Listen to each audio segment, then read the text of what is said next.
Здравствуйте, уважаемые зрители. Апснахабар продолжает работу. У нас сегодня очередной выпуск, он такой необычный.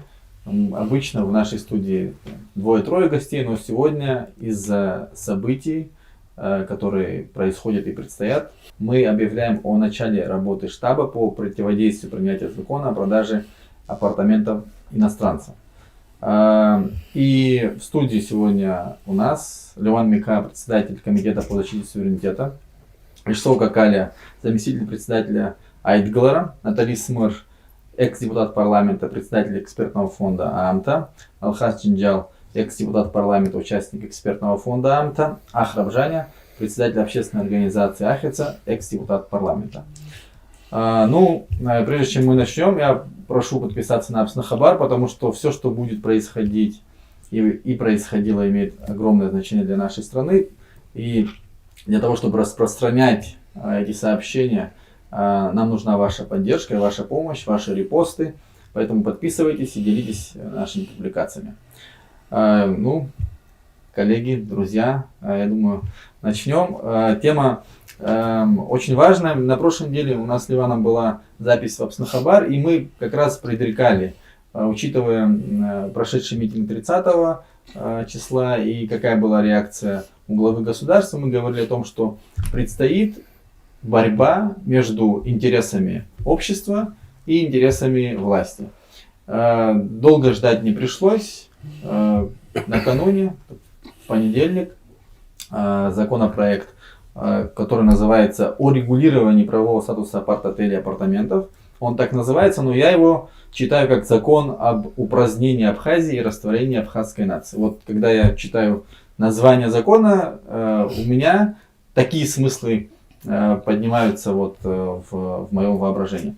Поэтому есть коллективная необходимость создания такого штаба сопротивления принятию такого закона. Я бы хотел, Ливан, с тебя начать, и уже, чтобы вы высказались, и, может быть, какие-то еще мы детали обсудим. Спасибо.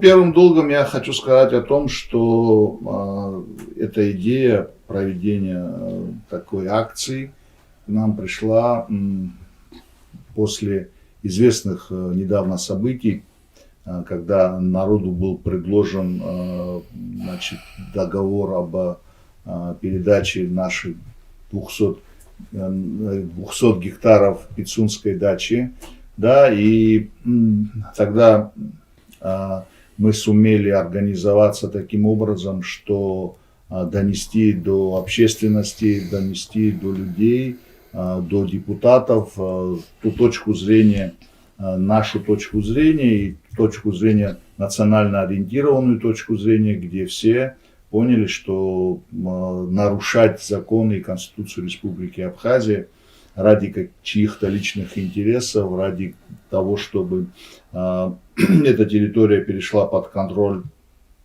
третьим лицам, это про противодействие, которое мы тогда оказали, оно привело к результатам. И мы, учитывая этот наш опыт, решили соорганизоваться таким образом, чтобы создать такую площадку, на которой могли бы прийти организации, граждане, которые бы вносили бы свои идеи и коллегиально, учитывая разные точки зрения, мы могли бы организовать и направить работу. И поэтому мы хотели бы сегодня, наша группа, это представляет уже, так можно сказать, этот штаб, но он открыт сегодня.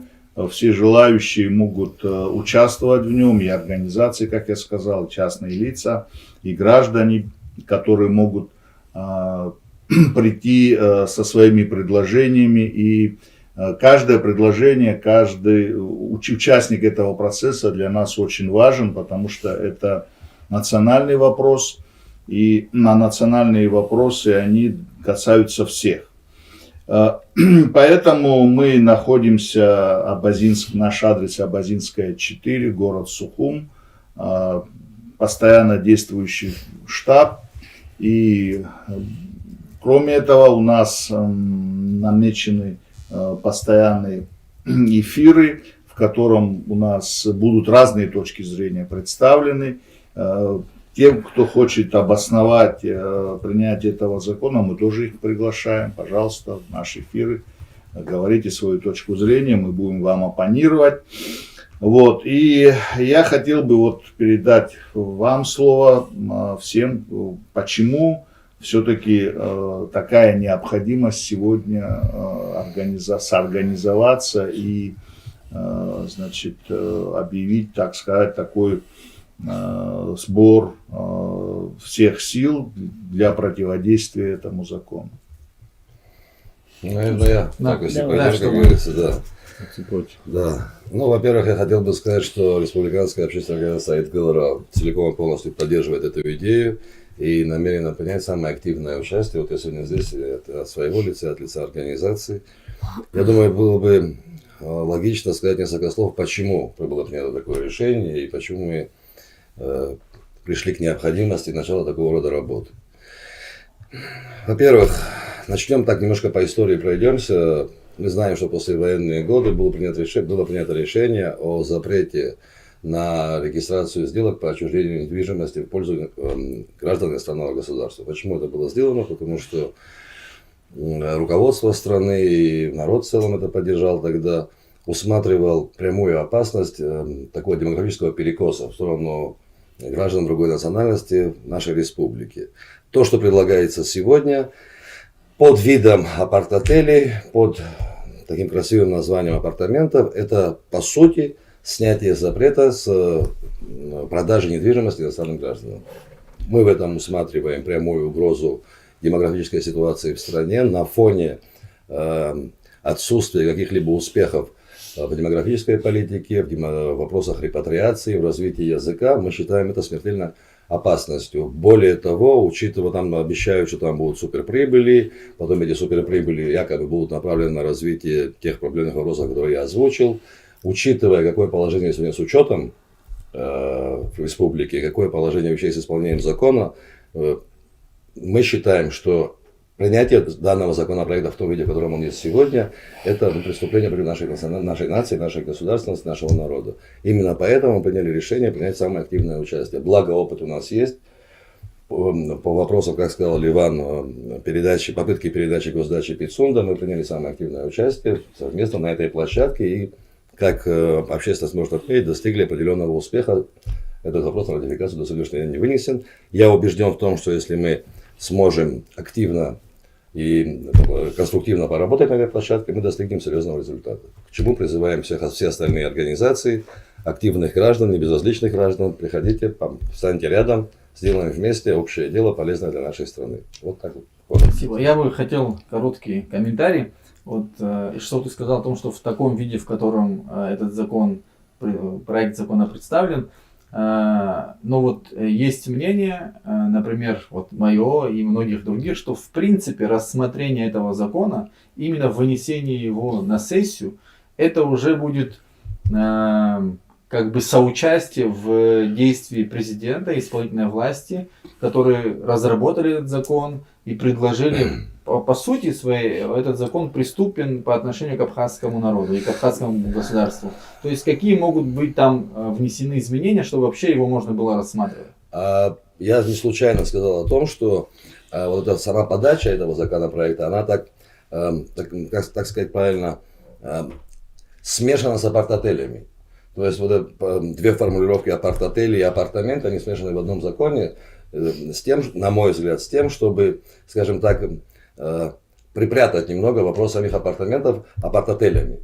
Потому я сказал, что в том виде, в котором сегодня он представлен. Я считаю, что апартаменты рассматривать в принципе это преступление против нашего народа, нашей государственности. Апарт-отель это другой вопрос. Там, конечно же, есть масса моментов, которые необходимо оговорить, которые необходимо с точки зрения права рассмотреть и так далее. Апартаменты, вопрос, который лично я считаю, что рассмотрению вообще не подлежит и какого-либо обсуждению тоже подлежать не может. Ну да, в этом проекте они приравнены. Они приравнены. И это все в заблуждение ввести. Вот это заблуждение мы должны разъяснить народу и донести до народа, что вот эта вот попытка запутать общественность, этой попытке мы должны поставить блок. Ну, это, кстати, одна из наших целей, это Да. на самом деле раскрыть вот эти скобки и показать, что на самом деле несет этот проект закона. Да. Натали, слово.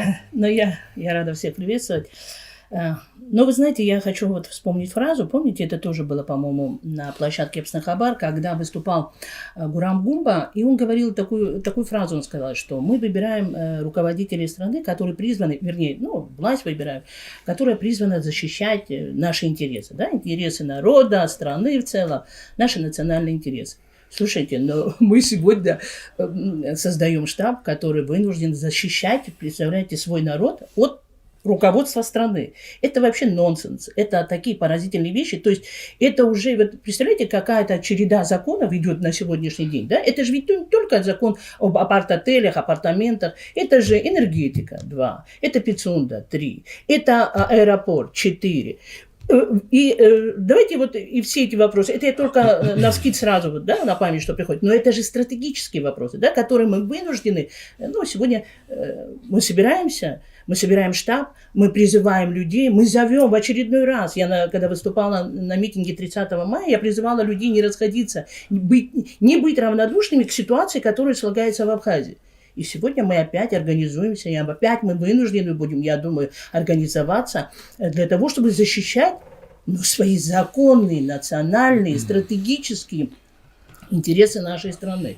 И меня это вот просто, знаете, коробит и возмущает. Но, наверное, это эмоции, но я просто бы руководству страны, такой будет небольшой, знаете, я бы предложила президенту, в частности, и всем правоохранительным органам, там, которые призваны защищать, как они рьяно защищали свой конституционный строй, вы помните, да, 30 мая. Вот я бы предложила спецназу полностью переселиться в здание администрации президента, парламента, и их там дислокацию обустроить, потому что уже, я думаю, что ни колючая проволока, ни техника, которую подгонят, ни водометы уже просто не помогут. Это мое четкое убеждение, потому что им надо вот эти автобусы оградить себя от народа и от людей, защищая свои собственные интересы. А у меня возникает мысль, что они не защищают ни интересы конституционного строя, ни интересы национальные нашей Абхазии. Они свои собственные корыстные интересы защищают. Мы элементарно, я думаю, не буду углубляться, есть просто примеры того, что сейчас происходит в стране, даже смена руководства и кого назначают председателем, исполняющим обязанности председателя СГБ. Это такие, знаете, у нас получаются частные интересы, понимаете, интересы руководства страны. Меня вот это возмущает. Это не интересы нашего народа, нашей молодежи, того, что происходит, а это вот интересы личного характера. Поэтому я также призываю от имени, как председатель комитета Атамта, как вообще просто гражданин, даже оставим все какие-то регалии, свои должности, я призываю, что то, что закон спустили, ведь это такой, знаете, простите меня за такое слово, это пробивка на вшивость абхазского народа. Ну, я хочу сказать, что у этой вот такого желания, как правило, плохой конец, понимаете? Я хотел один момент уточнить, когда ты сказала о спецназе, я убежден, что и в спецназе тоже и патриоты есть. И если будет приказ, да, защищать такой закон, не все такой закон могут взять и защищать. Я скажу даже больше. Спецназ это будет или другие силовые органы. Это по своей сути, вот сам, то, что мы говорим, сам закон, он направлен против Абхазии, против того, что должны защищать все, в том числе и силовые я сейчас скажу, службы. Да, и почему это имело, сейчас я сказала, потому что я думаю, что вот этот закон, который вот сейчас спущен в парламент, конечно, я скажу красиво, он антинародный. Но он не то, что антинародный, это правда преступный закон для нашего народа. Мы же имеем опыт. Наша страна уже эту историю проходила, у нас уже это было. Уже людей когда-то переселяли, уже когда-то заселяли. Это все нам известно. Назвать это граблями невозможно. Это уже не грабли, понимаете? Это будет трагедия для нас.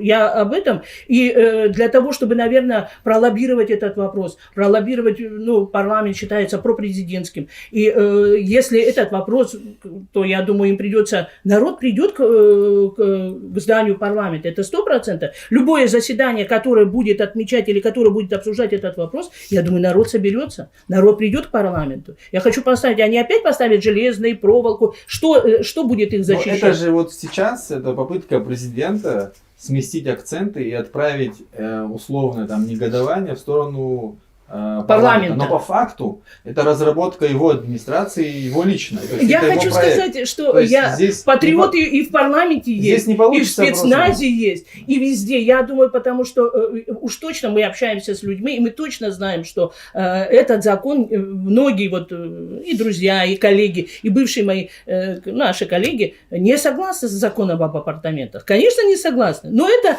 я хочу сказать, но это же будет все равно, такой сказать, ну я не зря говорю, это будет лоббирование. Понимаете? Продавливание. Да, продавливание. Ну, вот слово даже. Продавливание, да. Продавливание данного закона. Поэтому я... Я тоже здесь один момент хотел отметить. Здесь уже началось это противопоставление силовых структур и народа, когда было сказано президентом, что в результате значит, реализации этого закона значит, бюджет получит деньги, и мы поднимем зарплату силовым структурам. То есть им было обещано, что вы защитите будет нас, награда, да. Вам будет награда. Это было очень цинично и открыто сказано. То есть здесь те структуры, как государственные, призванные защищать граждан Абхазии, их призывают защищать власть. Власть, вот о чем идет речь. Вот я бы хотел здесь пару слов добавить. Обязательно в этом контексте, как говорится, мы неоднократно говорили о том, что в таких странах, как наша страна, в частности вот в Абхазии, нет, как сказать правильнее, монополии на силу, нет монополии на правду, нет монополии на силовые варианты, как говорится. Поэтому спецназом и силовыми структурами в Абхазии пытаться остановить народ и навязать им какую-то свою точку зрения, это бесполезное занятие, абсолютно бесполезное. От того, что сегодня власть решила пойти по пути демонстрации своих мускул, там, водометами, колючей проволокой и так далее, это не имело никогда в Абхазии, не достигало своей цели никогда. Понимаете, как в обществе протест есть. Это ярко продемонстрировала история с Пицундой.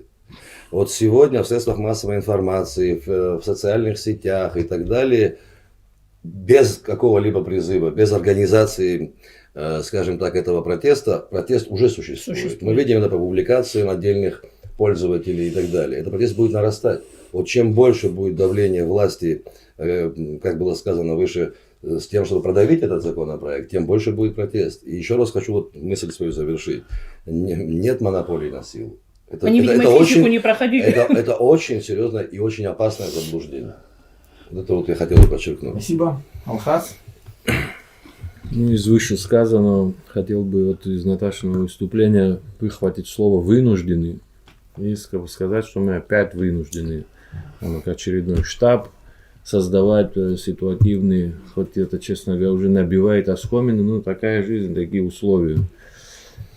В данном случае я думаю, что объявим как-то подробности, что это штаб ни к чему, по большому счету, юридически не обязывающий, чтобы ни у кого шерсть дыбом не встала сразу. Вот проблема, позвали людей на помощь, решили так или иначе, все, на этом можем разойтись, грубо говоря. Как бы это поверхностно или глупо не звучало вначале. Так произошло с вопросом Пицунды, как вы упоминали, вопрос до конца не решен, а только отсрочен. Хочу напомнить людям, при правлении Рауля Хаджимба вопрос стоял о продаже недвижимости.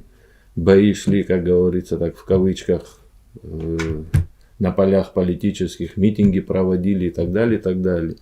Аргументация совершенно внятная была противников продажи, что мы не готовы юридически. Нет никаких кодексов внятно принятых, проработанных, современных, земельных, гражданских и так далее, и так далее.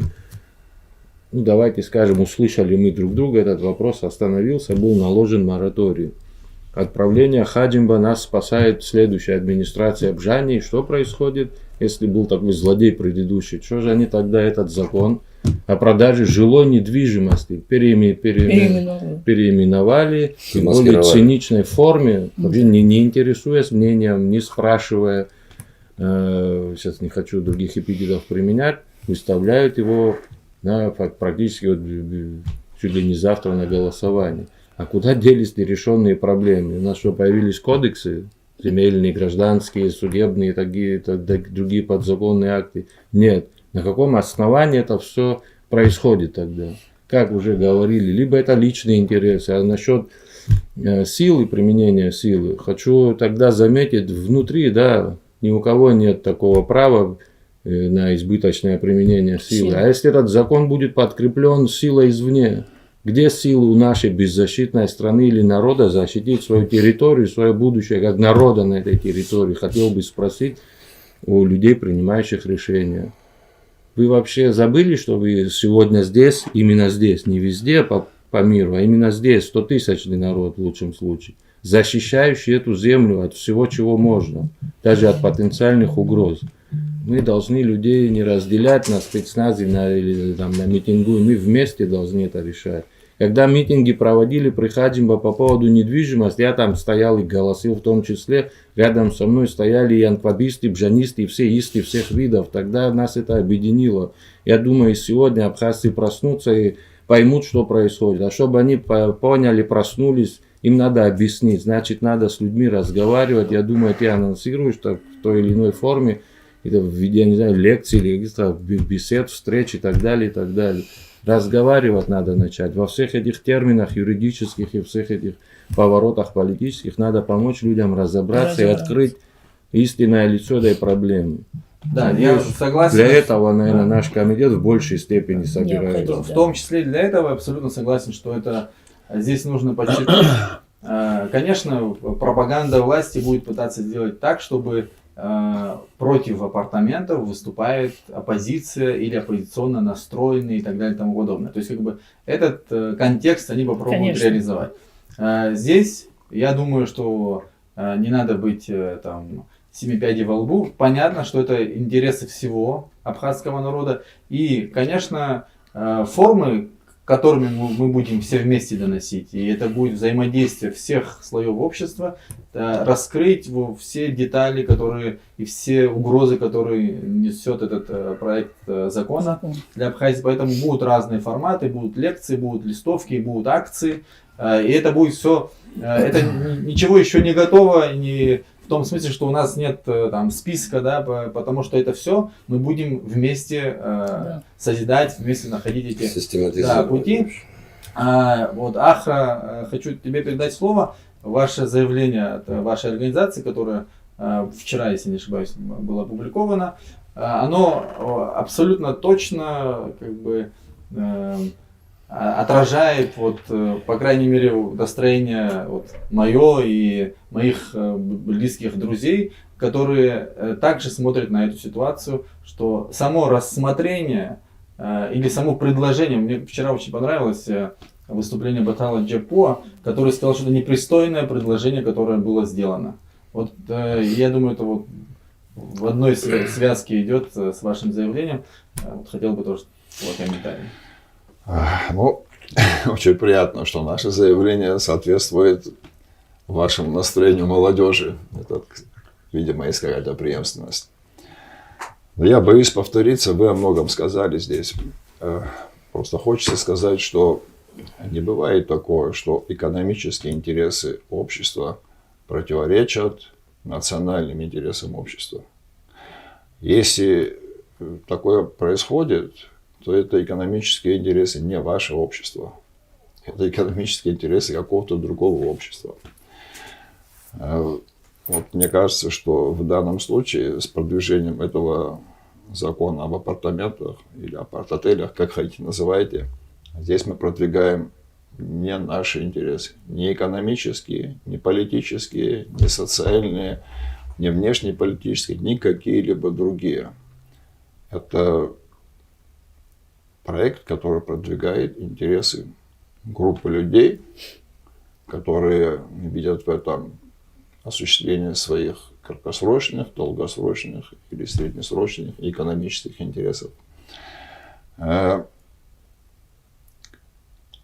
Вот я хочу сказать вот эту вещь, у меня есть определенная информация, если кто-то хочет, то может это проверить. Я глубоко убежден, что этот проект не соответствует не только интересам абхазского общества, но и интересам российского общества и российского политического истеблишмента. Почему? Потому что совершенно очевидно, что он вызывает напряжение и отторжение в обществе. Я не думаю, что в российских политических кругах есть люди, которые могут на одну чашу весов поставить вот это вот нарастание напряжения в наших отношениях и продвижение какого-то лоббирования какого-то проекта. В отношениях стран всегда очень важно ровные, стабильные, дружеские, добрососедские отношения. Именно это является основой всего дальнейшего, в том числе экономического сотрудничества, в том числе осуществления каких-то совместных проектов разного рода. Этот же проект совершенно очевидно вызывает отторжение общества Абхазии. Ну, вы сами сказали, что это не протест сугубо оппозиции. Совершенно верно. Посмотрите, какое количество авторитетных людей разных политических взглядов, разных возрастов, разных взглядов уже отзывались об этом. Они давали свою авторитетную, аргументированную, прослеженную в истории вот эту вот позицию. Они совершенно четко объясняли, что история нашего народа, наш исторический опыт, наша специфика территориальная, демографическая, вообще то, как мы создали и воссоздали наше государство, напрямую противоречит проектам, которые позволят создать в Абхазии значительный слой собственников, иностранцев, которые потом со временем, волей или не волей, без злого вымысла будут расширять свои права, вплоть до гражданских прав. И потом поэтапно будут влиять на политическую жизнь вашей страны, формировать представление о суверенитете, о внешнеполитических ориентациях и так далее, и так далее. Поэтому, конечно, и пускай и 1 раз, и 2 раза, и 3 раза мы штаб создавали, я готов 10 раз с вами штаб обойти, каждый раз, когда будут возникать вопросы, которые представляют угрозу для нашего, для вашего будущего. В этом плане, мне кажется, вот эти выступления экспертов, честных деятелей, просто граждан, в том числе и митинг, который проведем, где в рамках вот этой цивилизованной нормы было вынесено предупреждение властям о том, что упорствование в этом антиабхазском, антинародном проекте уже вызовет откровенное сопротивление. Было снято. То есть мы все цивилизованные стадии прошли. С нас взятки гладкие. Теперь мы будем применять те способы, которые дарованы нам нашей Конституцией, как народу Абхазии. Мы будем защищать свои интересы. И что касается последнего, не буду много выступать здесь. Я считаю, что этот законопроект должен быть не рассмотрен парламент, а отослан парламентом его авторам. Возвращен. Да, потому что любой вариант его сессионного рассмотрения нами воспримется как вот, что мы должны смотреть, а как они проголосуют, так или не так. Мы не можем этого ждать, мы не воспринимаем вопрос целиком, мы воспринимаем его как угрозу нам, как угрозу нашему обществу, нашему будущему, угрозу тем завоеваниям, мы большую цену заплатили за это, понимаете? И мы не готовы сидеть и ждать, и мы хотим обратиться, конечно, и к депутатам, мы будем вести и встречи, и беседы, и у вас они будут выступать. Возможно, мы откровенно и открыто обратимся и к представителям силовых структур, к нашей армии. Мы защищаем и ваши интересы тоже. И защитите свои интересы тоже. Они не лежат в разных плоскостях. Ваши интересы, интересы граждан Абхазии лежат в одной плоскости. Мы не призываем вас нарушать приказ. Мы призываем вас вспомнить о том, кому вы служите. А вы служите народу Абхазии. Сегодня интерес народа Абхазии непонятно почему поставлен на чашу весов чьим-то интересам экономическим. Мы не можем этого допустить. Спасибо, Аха. Я хотел, Иван, к тебе перейти еще раз. Заявление комитета, которое было сразу после обнародования, это что законопроект попал в парламент, был отправлен в парламент, и комитет заявил о том, что парламенту необходимо принимать не этот закон, а закон об импичменте президента, потому что все, что уже произошло в любой другой цивилизованной стране, где есть закон об импичменте, соответствует этим требованиям. Да? То есть уже президент этим проектом закона, который он разработал и отправил в парламент, он уже перешел эту красную черту, и уже его действия не могут рассматриваться в плоскости законности и так далее. Да, я бы подчеркнул еще раз, что все действия, которые мы руководствуемся, они всегда в рамках Конституции, в рамках наших законов.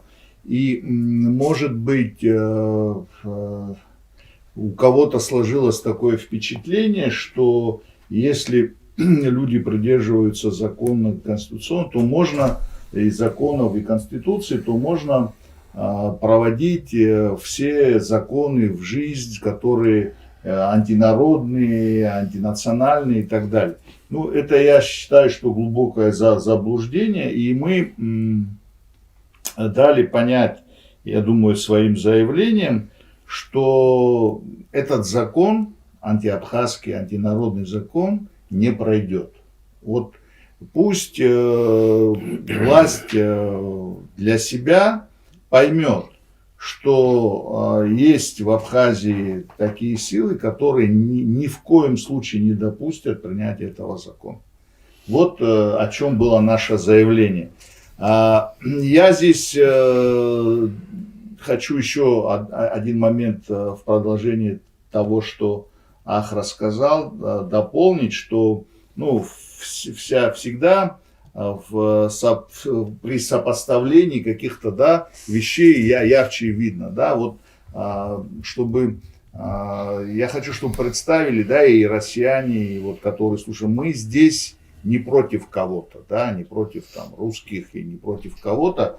И чтобы для сопоставления хочу сказать, вот сегодня 140 миллионов населения России, из которых 80% русских, и если бы какой-то из руководителей, России предложил бы переселить 100 миллионов китайцев, мы знаем, Дальний Восток, Сибирь, там не хватает населения, и сказали бы, давайте мы создадим условия для переселения 100 миллионов китайцев. Соотношение. Соотношение, то есть 100 миллионов русских переселим туда, но они не будут гражданами или еще какими-то ограничениями их ограничим. Все же понимают, что там даже одно поколение достаточно для того, чтобы эта территория отошла, большая часть России отошла к Китаю. Но это же всем понятно. То есть нам предлагают, 100-тысячному абхазскому народу предлагают переселить сюда 100 тысяч человек. На первом этапе. На первом этапе, и мы должны, что мы должны сделать? Обрадоваться и сказать, как нам будет от этого, хорошо. Может, до пенсии повыситься. Но здесь, опять же, мы не исходим из логики того, что мы против кого-то. Мы хотим свое защитить. Мы хотим сохраниться как народ, хотим сохранить свой язык, свою культуру. И для этого наши предки, мы сами внесли огромный труд, кровь пролили за это. И мы не можем теперь на этом этапе, что кому-то хочется заработать деньги, и только какой-то небольшой группы, опять же, это мы будем об этом говорить, что опять же большинство населения никаких, только минусы получат, никаких преференций они не получат, никаких заработков они не получат, а даже будет хуже, ихнее состояние. Но и мы должны для всех донести до каждого, что есть вопросы, в которых мы не защищаем свои интересы. У нас своих интересов. У нас есть общенациональные интересы. И ради них мы будем вести эту работу, мы будем отстаивать эти все наши интересы. И здесь, я думаю, все участники об этом уже сказали, что мы проявим и терпимость, мы проявим и какую-то солидарность друг к другу для того, чтобы объединиться все. Все силы должны объединиться. Во имя идеи. Во имя идеи, да. Буквально Да, я конечно. добавлю одну фразу в продолжении темы. Помните, один раз, выступая, президент сказал, мы должны поделиться суверенитетом. В данном конкретном случае, по данному закону, мы делимся своей территорией. Ну, можем эту территорию потом назвать Сириус, да как угодно можем ее назвать, но это приблизительно будет, носит именно вот такой подтекст этот закон и будет нести. То есть, вы знаете, когда мы еще, как в оправдании данного законопроекта употребляется такое слово, как мультипликативный эффект. Мы его тоже, вот, я думаю, при встречах будем его как раз-таки будем доносить, что такое мультипликативный эффект, но для большинства нашего народа это ничего не значит, но это в каком-то смысле некое благо. Вот апеллирование вот такими фактами, это вот наших людей, нашего народа вот в заблуждении. Это такой обман. Мультипликативный эффект будет достигнут, но для определенной группы лиц. И абсолютно никакого отношения к народу Абхазии данный мультипликативный эффект иметь не будет. Вот я бы хотела бы еще раз сказать, к руководству обратиться страны. И знаете, сейчас лирическое такое отступление, вот... рассказал и Ливан, и вот все здесь сидящие говорили о высокой цене, заплаченной нашим народом. Вообще на долю Абхазии много приходилось тяжелых времен. Я просто скажу, опять не понравится, но человек, который не способен был пролить каплю пота за свою страну, никогда не поймет, что мы пытаемся сохранить и что мы пытаемся защитить. Он не то что кровь, не о крови идет речь, а капли пота. Даже мысль свою не напрягал, как сделать так, чтобы абхазский народ победил в войне. Он бежал дальше, куда видит. А сегодня он пытается принести благо, которое благо будет только, я могу вот с полной ответственностью заявляю, его личным благом. Финансово его личным, его семьи, его родных, но не для страны. Спасибо. Спасибо. Что-то добавите? Нет, я Нет? думаю, В завершение я хотел бы сказать, что штаб организован по адресу город Сухум, Абазинская, 4. Наш информационный ресурс Апснахабар, но мы взаимодействуем со всеми СМИ, независимыми, свободными, государственными, просто частными лицами, потому что каждый аккаунт в социальных сетях это тоже СМИ. Мы рассчитываем, что наше общее мнение будет донесено и до руководства, и до парламента. Поэтому важна активность каждого человека, каждого гражданина. И сегодня я увидел такой комментарий в социальной сети Instagram под одной из публикаций. И он мне как раз очень запал в душу. Там женщина написала, что я русская гражданка Абхазии, и я против закона об апартаментах. Это, конечно, абхазский народ он ближе воспринимает, но это угроза для всех граждан Абхазии, какой бы этнической группе они ни относились. Поэтому вот такие комментарии, такие реакции на этот закон, их большее количество поможет донести правду и остановить этот проект закона. Хочу еще раз поблагодарить вас за сегодняшнюю беседу, но это только начало. Мы только начинаем. Спасибо. И завершаю встречу любимой фразой «Наунагдзе Апсынра».